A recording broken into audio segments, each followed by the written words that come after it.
રાજકોટથી ડાયરેક્ટ આવતા રહ્યા વિરળધામ એટલે કે પાળિયાદમાં।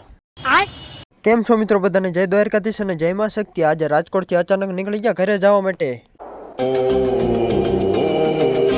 ભાઈબંધ ભાળી નો જાય, હોસ્ટેલેથી ઘરે નીકળી જાવ, નકર હમણાં એમ કે ચાલ જાતા જતા નાસ્તો તો કરાવી દે। અરે ખતરનાક લોગ હે। પહોંચી ગયા રાજકોટના બસ સ્ટેન્ડે અને આવીને જોયું તો રાજકોટના લોકોને ગરમી એટલી થતી ને કે વિમાનના પંખા લગાડી દીધા। ફાઇનલી આપણી બસ આવી ગઈ, બે જા બસમાં ને બસમાં આપણે એકલા નથી, આપણા ભાઈબંધ જોડે બેઠા। તમે ગમે એટલું રખડી લો પણ ભાઈબંધ વગર રખડ્યા હોય તો રખડ્યા ન કહેવાય।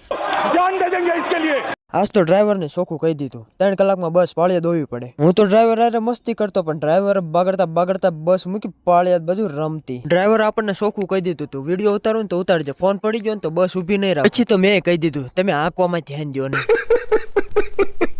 ભાઈબંધ હારે હોય ખર્ચો નો કર્યો એવું તો બને ને, એટલે ભાઈબંધને પાઈ દીધી અંગૂઠાવાળી સોડા। મેં કીધું હાલે પી લે, તું હું યાદ કરીશ। વાત તો સહી હે। પહોંચી ગયો વિરળધામ પાળિયાદમાં, આવી ગયો આપણો કલેજો આપણને મળવા। ખબર ને મારો ભાઈબંધ એટલો શરમાય છે કેમ। औरत का चक्कर बाबू भैया, औरत का चक्कर।